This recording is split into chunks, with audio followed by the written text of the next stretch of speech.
Kia ora koutou. Thank you very much for joining us on this bright and early on this Saturday morning. We're going to be talking about some art practices, and I'd like to just start by introducing Dr. Louisa Penfold. Dr. Louisa Penfold is an art educator, and she's currently working at Harvard University as a postdoctoral fellow in early childhood education.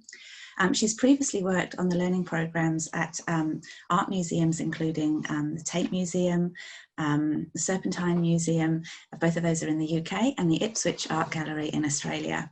Louisa also runs a blog called Art, Play, Children Learning, more about that later, that aims to support parents to cultivate children's creativity through art at home.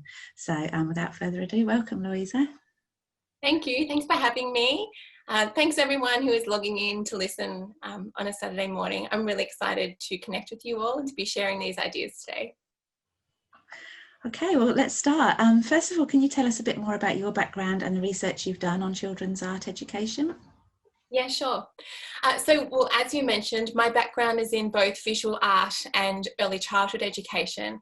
And I guess what has been distinct about what I've done so far in my career is that I've worked with children and families in like community and informal sites of learning, and in particular in art museums.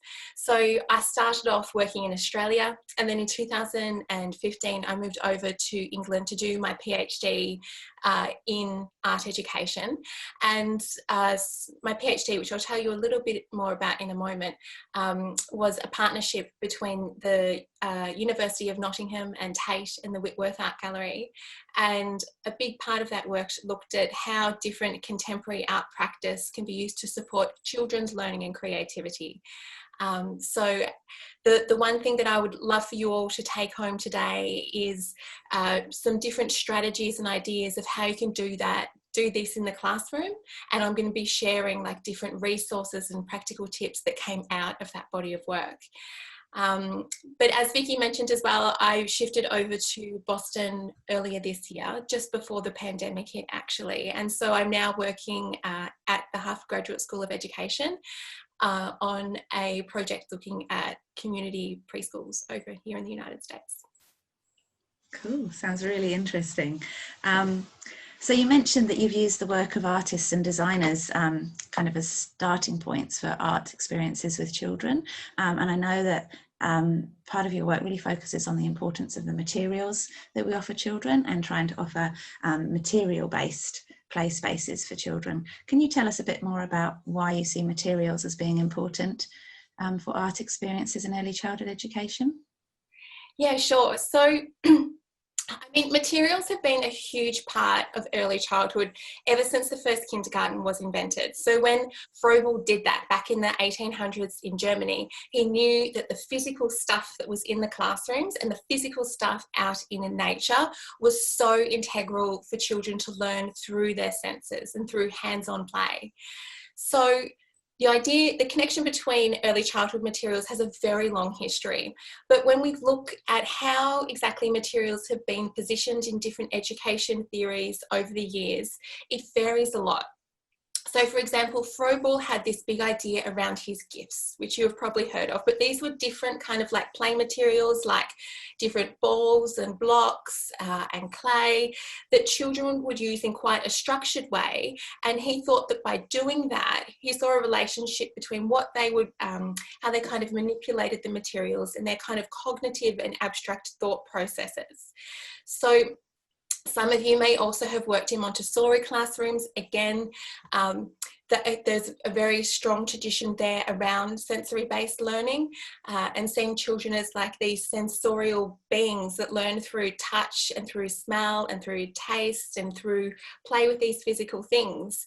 And you know, when I think of a Montessori classroom, I think of it being very different to a lot of I guess kind of more mainstream early childhood classrooms, and they use a lot of materials that are like a lot of natural materials like wooden toys and wooden blocks, and it's got this kind of very minimalist aesthetic.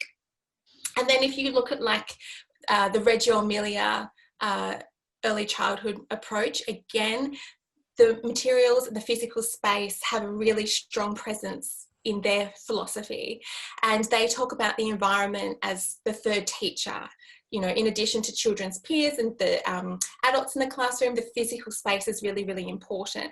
And when you read a lot of the Reggio texts, they talk about art as being a language of learning and children being able to express themselves through manipulation with materials. And so looking through all of these, you know, materials are really, really important, but a big idea or a new theory that I have been really interested in my work is this idea of new materialism, which can be used to position the materials in education slightly differently again. So new materialism is a critical theory that has been used in all different disciplines, in, you know, youth studies and art history and medicine. But it can be really useful in early childhood education because it talks about physical materials as being active participants in the formation of knowledge. So within this, the physical materials work in dialogue with people to mutually transform through one another. So it's not like the child does not just have an idea and then project it onto the material and the child are in constant dialogue with one another. So it creates like this really dynamic space for thinking about how creativity is produced, because it's not just a one-way street. These kind of connections are happening all over the place, and it can create really divergent ways for kids to think and learn. And I think the other really important thing about new materialism is that it doesn't position children as separate from the world. You know, they are very much intertwined with it and in a continuous state of becoming with it. So yeah, I think, you know, materials are very important in early childhood, and how we think about them in relation to these different theories can challenge us in different ways. Absolutely. And so also what you're saying is that the materials that we provide for children and the environments that we set those materials in and how we set them up, all of those things kind of speak to children. And that's kind of, I guess, where our role as teachers is supremely important for encouraging children's creativity. Yeah. So in your work, you've looked at the practices of artists and designers and using the practices, those practices as inspiration for creating experiences for children. Can you tell us a bit more about that and how you use the work of artists and designers to provide provocations for children's artwork? Yeah, so it's that whole idea of like because artists are always exploring materials as well. You know, they're always doing new things with them, they're experimenting with in different ways. And to me, this is really, really important for children's learning, because often when you go into an early childhood setting, into a classroom, materials are really, really, really important and they're there, but they are often used in quite static and fixed ways. You know, for example, there might be like the block corner or like the dress up area and like the book corner. And so I think what can be really powerful in terms of like children and creativity is making connections between these really experimental processes that artists are creating with materials. So different art tools that they're using, different techniques that they're developing, different ways that they use materials to explore concepts, different, like they're always also fabricating new materials within themselves. So bringing this idea together with that new materialist concept is really exciting, because it can open up, it can be such a dynamic springboard for educators to think about how they can design these play spaces that are kind of like around children's play with materials, but are also, it's not just like the standard block corner. It's like, okay, how can we use like recycled plastics and recycled cardboard, and look at different ways that artists have used recycled plastic and recycled cardboard, and project this into children's lives so they can then take it up and explore it within their own like framework. I think it's really important. And I think as well, like with thinking about that relationship between art and materials, like it's really important for children because it offers them like this really deep space for tactile learning as well, and learning through their senses. So, you know, that idea of like the aesthetics of an environment are so important, you know, in terms of like the classroom and children's learning. So yeah, I think it can be a really dynamic connection to be making. Yeah, it sounds really exciting. Can you give us an example of how an artist's practice can be used to stimulate children's creativity? Yes, sure. So I prepared a case study example that I wanted to share with you guys, and I'm just going to flick over. Hang on, I'll just get it up on my screen. Okay. So what I wanted to share with you is the work of a German minimalist artist called Charlotte Posaneske. I had to ask my German friend for that pronunciation. And so Charlotte was, she lived from 1933 to 1985, and she was very closely associated with both the conceptualist and the minimalist movements. And what was really interesting about her was her family were Jewish, and her father died very early on as a result of kind of Nazi persecution. And she had these incredible socialist views. And what drew her to studying art was that she believed that art could fuel social change. And she originally studied as a painter, and she studied drawing, and then kind of finished her degree and thought, no, stuff that, I want to be a sculptor. Sculpture is where it's at. And so in her art practice, she was really inspired by these like industrial kind of shapes, and she used a lot of aluminium and steel and cardboard, and she would make these different modular components. So you can see in this artwork here, which is from the installation view of that she had at Dia Beacon. It's called Work in Progress. You can see the different breakdowns of the different parts of the sculptures. So all of those different rectangular and kind of like triangular shapes, she would cut out and send to the galleries in these like flat pack kind of packages, and the different curators and different artists could then assemble them in all different sorts of ways. So she was really interested in like the sculpture, and the assemblage of it would kind of become this like performative thing within itself.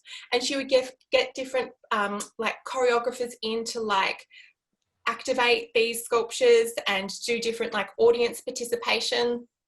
But she was really interested in the idea of construction and like industrial manufacturing and the assemblage of cardboard. And so all of those things, to me, when I think about that, I think, yep, there's many different ways that this particular artwork could be, you know, used in children's learning. And I think something else that I just find really interesting about her as an artist is that later on in her career, like she'd been kind of famous for like maybe 10 or 20 years, and that she got to a point where she just thought, no, I've had enough with the art world. I no longer believe that it can fuel social change. So I'm actually going to stop making art altogether. And she went back and studied sociology and kind of worked in industrial workplace relations. So she had this like very kind of strong ideological view around what is and what she wanted to do with it. So I guess the other thing that when like looking at all of this like kind of contemporary art, like Charlotte's work, it's the question to me, the key question here is like, how do we take this artwork that we see in an art museum or you see online on one of the art museum's archives and put it into a form that young children can then take up and explore in their play? So if you like, I can go through and like take you through some steps, these are the kind of practical outcomes of my PhD of like how these kind of like play spaces can be designed around an artwork like this. Oh yes, please. Yeah, I think that would be really interesting. All right, excellent. So I'll send these slides through later on, but you can see I've also just put a clip here to one of the installations, the curators installing the artwork. So you can have a closer look at like how that's done. And I think when you watch it, you get some more inspiration for like how it can be used in children's play. So yeah, looking here, so when we are designing play spaces for children, for me, there's like 5 key steps. The first one is like collecting and gathering your different materials and tools. Second one is laying out the play space and thinking about the different components that can facilitate children's experimentation and creativity over time. Then leading into the next stage, we're letting children experiment.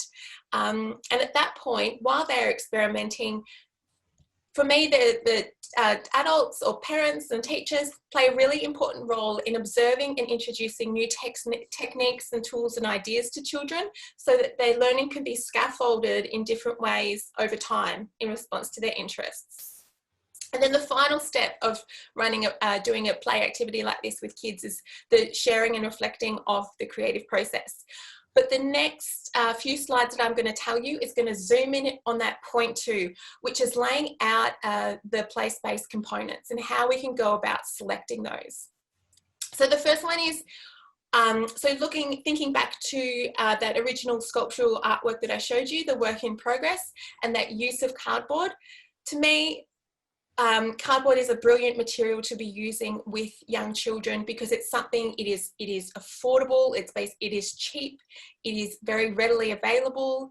At the moment, a lot of people are getting online delivery, so it's something that families may have at home. And it also is a material that can encourage different thinking about using environmentally sustainable resources in art education. And I do think, I do want to emphasize that all these bits of cardboard that I've got here do look really nice and kind of like don't have any writing or anything on them. And I that kind of wasn't intentional. I think it is totally fine to use like a cereal box that has, I don't know, logos and primary colours or whatever on it. The important thing is just to gather what you have and work with what you've got and not think that you need to spend lots of money on resources that you can't afford. So gathering and collecting the materials. And then thinking about, well, what are the different components of the play space? Like, what are the different parts that we can like include that creates like this bigger framework that children are going to play in. So the first one for me is always thinking about the material. So here we have the cardboard. So in thinking about materials, they can be both physical things, so it can be like plastic or clay or paint, but I've also seen really great children's play spaces be designed with non-physical materials like sound. And then also thinking about the spatial arrangement and the layout of the positioning of the different materials and equipment, and the conceptual components as well. So for me, when I'm designing a play activity with contemporary art, I think about the material. So here we've got cardboard, and then I think about potential concepts that material could be connected to. So when I say concepts, I'm talking about things such as line, shape, coverage. In this particular activity, I'm going to show you the photos of. I've connected cardboard with construction. So they're my two kind of big points that then all the different like tools and vocabulary that we introduce to the kids aims to connect those two things together. And then also thinking about when we're laying out the materials and equipment, how we can support children's social interactions with one another and also with adults, and laying out tools and materials in a way that naturally encourage those sorts of interactions. So here you can see I'm starting to lay out this activity. So I have selected the material of cardboard, I have selected the concept of construction, and I was laying out the different, these large boxes. I thought the large boxes would be a good alternative to using just like a smaller box, because it encourages the social interactions between the children. Multiple children can play with those at the same time. And the kind of like the physicality of the space is really important too. So instead of like just doing it as a table-based activity, I've pushed the tables away and just laid the boxes out on the floor. And the reason I chose to do this was that I wanted children to really explore the material with their body. So being able to like physically lift it up and move it around and like put different boxes on top of one another. So they could really like physically explore that concept of construction too. Yeah, okay. So then thinking about, so once I've kind of got that initial like play space laid out with the different materials and concepts, and you're thinking about what other tools can be introduced to children as they're playing in their space to scaffold their learning over time. So these are things when the children first come in and start playing, I usually have these things off to the side and just let them start mucking around and seeing what they do, and then introducing these different bits and pieces in response to their interests. So for this particular cardboard and construction play space, I thought about different art techniques that I could introduce to the kids. So things such as cutting and folding and ripping and stacking and sticking the cardboard in different ways. I also prepared different art tools, so things such as pegs and masking tape, large paper clips, scissors, and yeah, so here's some bits and pieces that I selected as the tools, and also these fantastic things, Make Do, which I highly recommend if you haven't come across them before. They're such a great resource for the classroom. These are, they're reusable. So I think, like, I'm a big fan of only purchasing art resources that can be used over and over again. So you've got the, you know, the recycled cardboard, which is doesn't have a very high cost, but these Make Do kits are fantastic because it's something that you can, yeah, reuse again. And then thinking about different vocabulary that you can introduce to kids as they're playing. So things such as length, shape, form, measurement, size, and gravity. Thinking about different questions you could ask them. I'm a big fan of open-ended questions. And then also thinking about whether or not you can print out some artwork images, such as the images I showed you before, and just have them out in the space. But for me, when I include images of artworks, I'm always really mindful to not use them in a way that it's like telling kids what they have to make with the artwork. It's more just there as a source of inspiration for them to see the potential, the creative potential of that material. And I guess also the images can like open up different thought processes in the kids. So again, this was another resource that I have put together for the kids. So this was the different ways that the cardboard could be made into tabs and folded and put together so that the kids could explore that concept of construction in different ways. And that's the kids in action. So yeah, so that's just giving an idea of like how we can take that artwork, that sculpture, and put it into a form that children can then take up and explore within their own, within their own interests. Fabulous, looks really exciting. I just want to pause here to invite people listening, if they'd like to send in any, or start typing in any questions that they have into the chat box. I'll do my best to ask them of Louisa. So this was a great example of how you might use cardboard, as you say, a really readily available material. Can you give, are there other materials that can be really useful for kind of open-ended art experiences? Yeah, definitely. I mean, I'm a really big fan. At the past couple of years, I've become increasingly interested in using recycled materials in children's art, just because I think that they have such, like, I feel like children see the creative potential of like things like recycled cardboard, or like different plastics you can collect, like bottle tops, little coffee pods, things like that,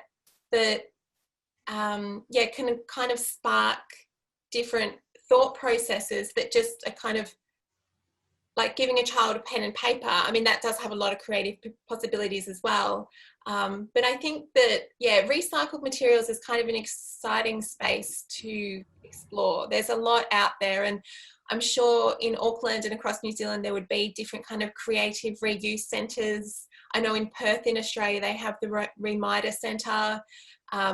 And it's also like a fun way to get families involved and to get them collecting materials as well. Think they could have their own setup at home, or they could bring those materials into the classroom. And you can gather a large amount of materials quickly that way. And then partner it up with just buying, you know, a few bits and pieces, like some really nice scissors or some really nice, you know, the Make Do kit. I think that creates a really sustainable and affordable way to do art activities regularly.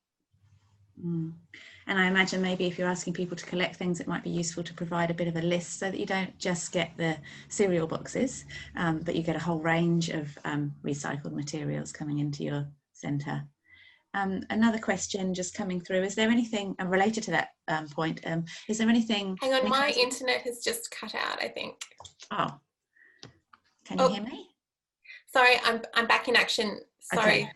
Just a related question to the points you were making. Are there any materials that are not appropriate? Ooh, that's a good question. So I think when working with young children, it is always important to be mindful of like health and safety, I guess like health and safety concerns that could come up with using some materials. Like, you know, for example, glass is something that you could think about different alternatives for using that. Things like, you know, acetate or clear cellophane or something like that, thinking about different other materials that may have a similar kind of aesthetic possibility, but is kind of not, so doesn't have that, I guess, health and safety risk.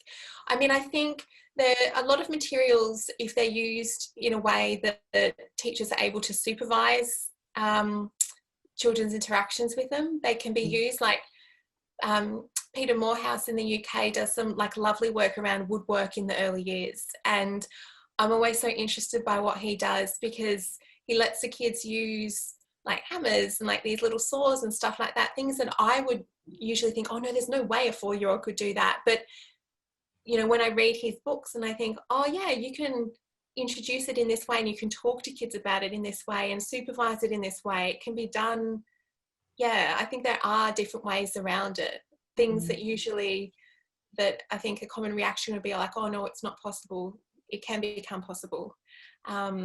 Yeah, but I would also be mindful. I mean, it depends on the age group.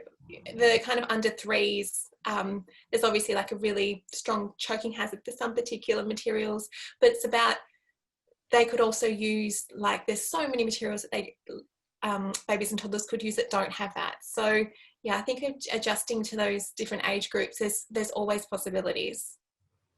Okay.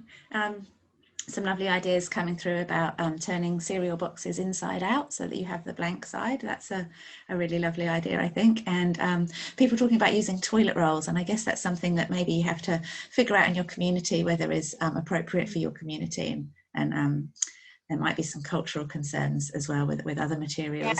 Yeah. And just moving on to infants and toddlers then, you just mentioned about infants and toddlers, and people on the chat are really interested to know how you might use this approach with infants and toddlers. Yeah, so yeah, I think there are definitely, like, there are so many possibilities for doing these sorts of material-based play spaces with babies and toddlers.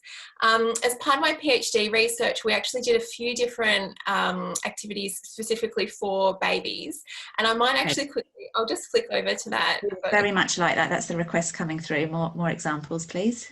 Oh, good. Okay. So this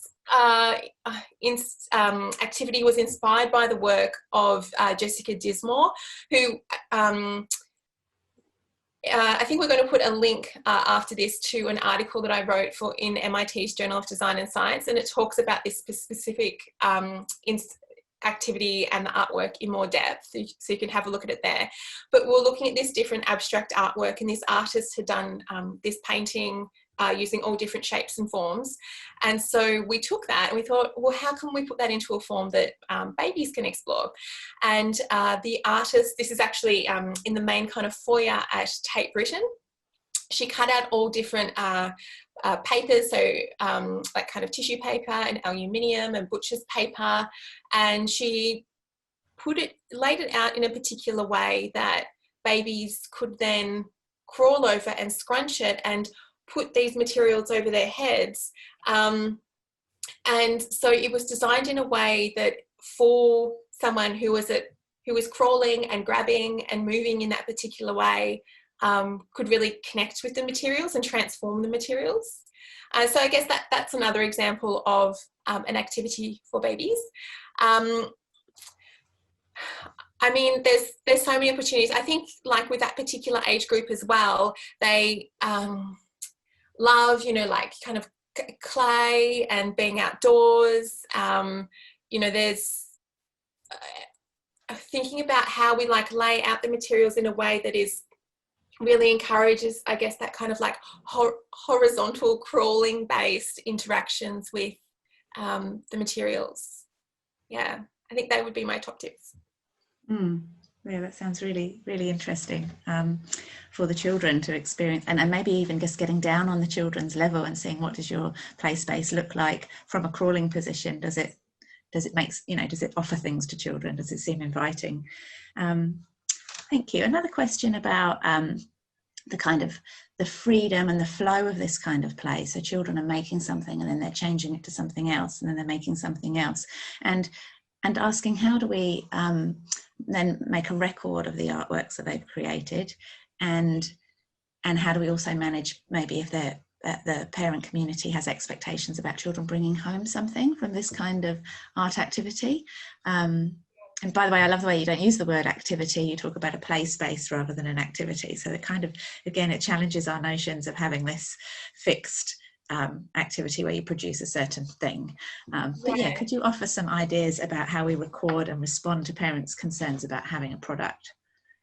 Yeah, I think this is, you know, it's a really good question, because I think a lot of parents, and I think a lot of people have different experience of education. They have different experiences of what art is, and they just have different assumptions about that. And they bring that, you know, to these experiences of, you know, they go into an art museum and there's, you know, this cardboard on the floor, and their initial reaction is, well, what does my kid make? And I think it's an interesting one, because often the kids aren't so concerned about what they're going to make. They'll just get into it and start playing. But it's more the parents that are like, kind of, I guess, like that structure. But I don't think, you know, because in art education, you know, there's quite often a dichotomy that's created around, you know, product-based art and process-based art. And, you know, I guess vaguely, if this was going to fit into one of those, it would be process-based art. But I think that sometimes it is important, like some kids can be really hesitant and not have much confidence in doing art at all. If they have, you know, if they get to like 7 or 8 and they've had a really limited exposure to art, setting like kids little challenges of what they can make at the start of an experience can actually help to build their confidence and help to build their knowledge of like technical skills around what can be possible. And yeah, I think that there is the kind of place for doing some sort of product base within this kind of bigger scope of process art. But I think for me, coming back to the other point that you made around how can children's learning be recorded, I have also been really interested in the idea of pedagogical documentation, which is used so much in early childhood education. Can you see that slide now? Yes. Yep. Okay, so this particular activity, this play space was done at the Whitworth Art Gallery in Manchester as part of my PhD research. And in this activity, we'd looked at like a sculpture by a fellow called David Batchelor, and he used all these different coloured glasses to create these different, like a kind of colour landscape on the wall, I guess you would say. So we took that idea and we thought, well, how can we put that into a form that babies and toddlers can explore? And we ran this colour atelier. And so as part of that, I was recording the children's learning processes. So taking different photos and videos and little snippets of conversation and recording those and making them visible through creating this poster. And so, you know, I worked with this team on 12 different play spaces, and every week I made a poster, and every week I would show all the posters from the previous sessions. And over time, the parents just became more and more interested in this, because it's basically communicating a different sort of pedagogical approach. And I think like some parents who may have initially been quite like, I don't understand this isn't for me, what the hell does my kid do here? through seeing these sorts of documentation and seeing that there was like real integrity behind the children's experimentation with the materials, that there was real learning happening, it in itself was convincing that what children were doing in these activities was important for their learning and development. So I think like it's a subtle thing, but I think it can be a really powerful tool for, yeah, communicating like young children's voices in communities. So yeah, this idea of pedagogical documentation, I think it can really transform thinking. It can really transform how people understand the potential of art and early childhood education. Yeah. Yeah, absolutely. Yeah, a comment coming through, that's just a great form of advocacy for the work that we're doing using that documentation approach. Another question come through about the aesthetic that you create. You've talked again about how you set up the space, and someone's noticed that the particular sort of minimalist aesthetic and things are quite clean and tidy and organised, ready for children's use. But obviously as children play, they're going to become freer and freer with these materials, and we imagine that the way that the space now looks after children having a bit of an experiment would be quite different. Is that right, or is it very important to keep returning to this? No. Okay. I think for me personally, I'm such a huge fan of mess, and I think learning is messy and art is messy, and if an activity is not messy and a total, you know, post-apocalyptic landscape by the end of it, then something's gone wrong. I mean, I completely understand what you're saying. Like this picture behind me, like it does start off like a very clean, I would say that's a blank canvas, you know, right. There's nothing, it's pristine, but it's also, for me, I see that as the kind of, that's ground zero. And then as children come in and play and they show different interests and different curiosities, that's when we can layer in new materials, new techniques, new pieces of vocabulary, new questions, new different trajectories for inquiry, and the kids can like take it and they decorate the canvas. They are the ones that kind of add the colour and add yeah, I guess that the crazy messiness, which is creativity and learning, to the space.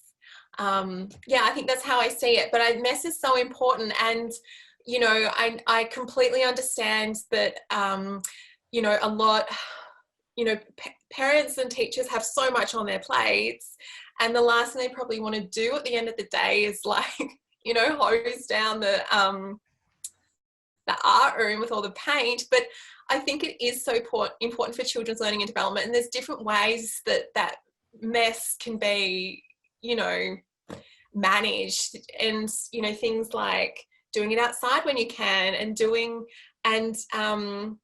you know, just putting out enough paint that the kids need, and then replenishing it as it is depleted, instead of starting out with like absolutely everything already out on the floor. I think, yeah, there's kind of different ways that you can go about it so that the kids get a lot out of it.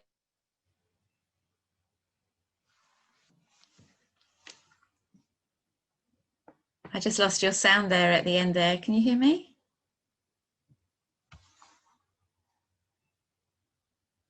Just lost your sound. Oh, hang on. Sorry, my internet just cut out for a second, but I'm back. Cool.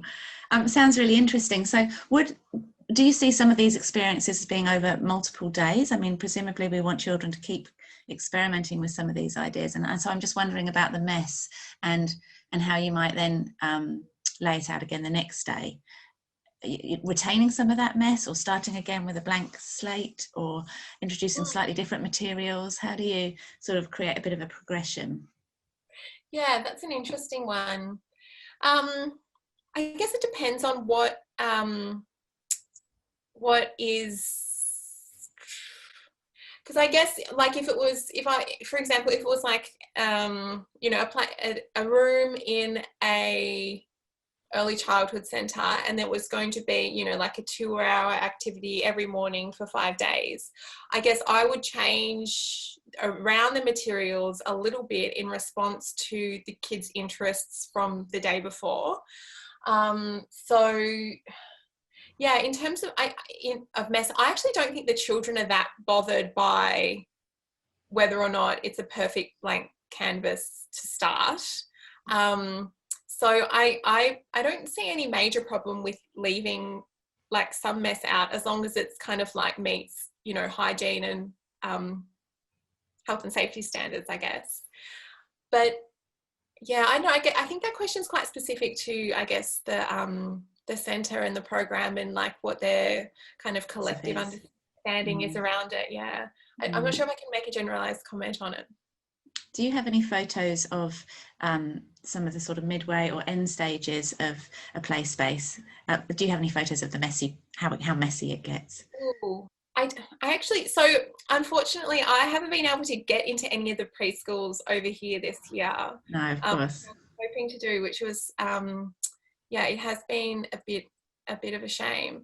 I guess the only ones that I do have in this particular presentation are around the ones that I've already showed you, with the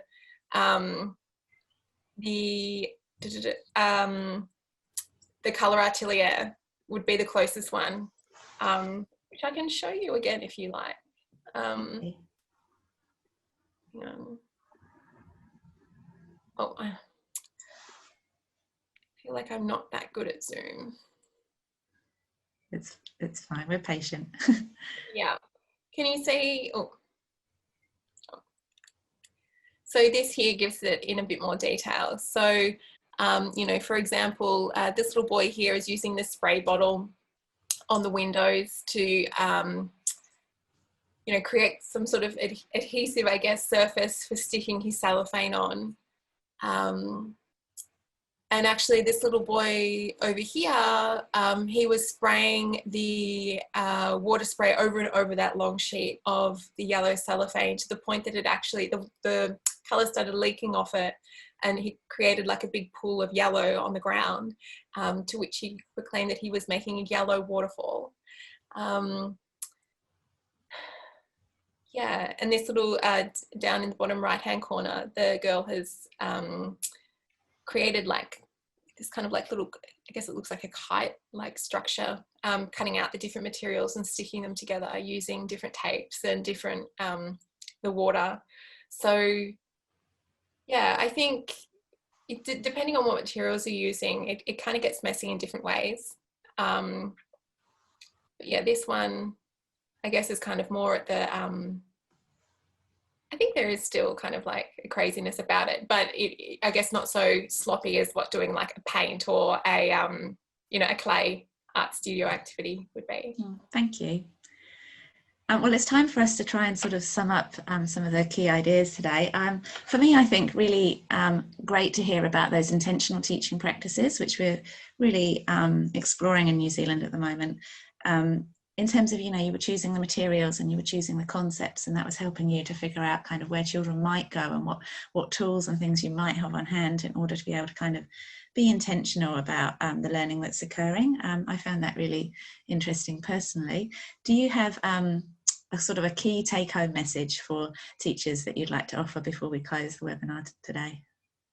Yeah, I do. I guess like a couple of things that I'd like to mention is, like, I know that a lot of teachers, a lot of early childhood teachers don't have a lot of opportunities to do a lot of visual art in their training or in professional development, and because of this sometimes lack the confidence to do art, or do especially messy art activities, because they think, oh no, that's not for me, or I won't know what happens if the kids ask me a tricky question and I won't know how to do it.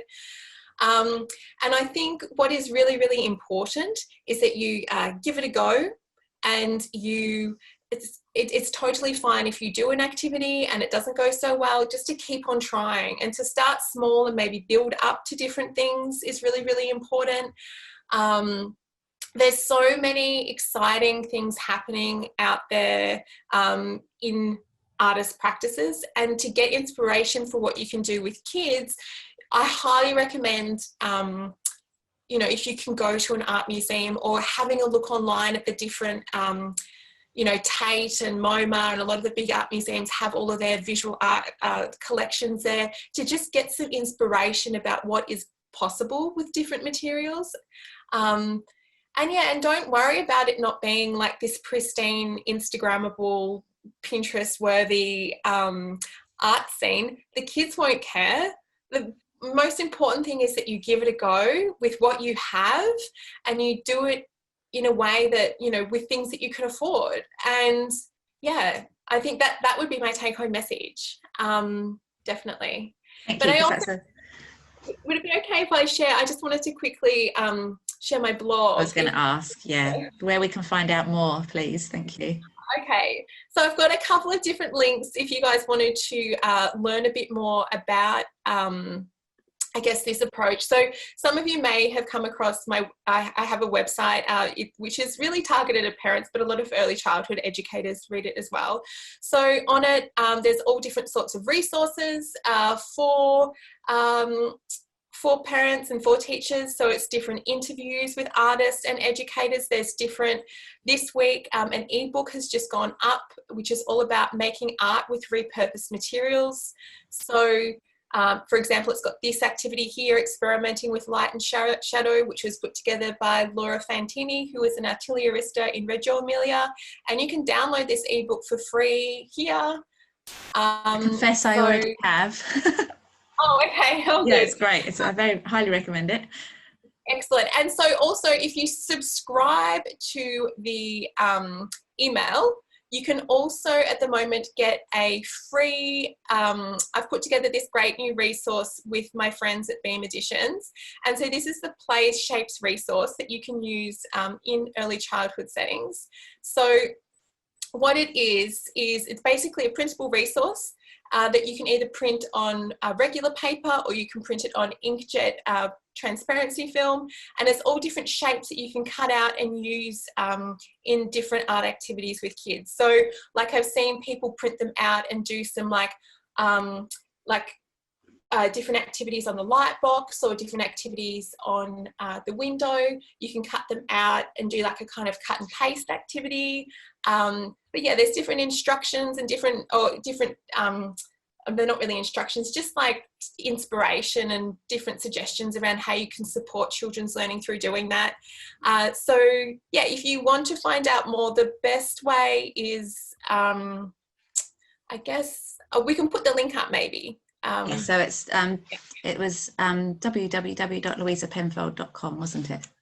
Yes, that's it. Yeah, okay, I've just put that up for everyone. So yeah, I think that's so, you know, I'd love to connect with you guys more, because I just think that teachers are amazing, and the fact that you guys are all logging on a Saturday morning is awesome. So yeah, I wish you all the best with it, and yeah, just give it a go and keep trying.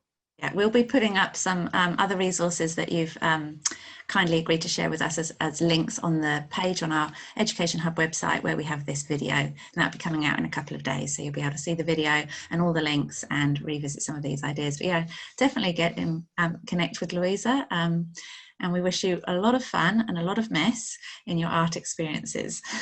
Thank you. Thank you. Thanks, Louisa.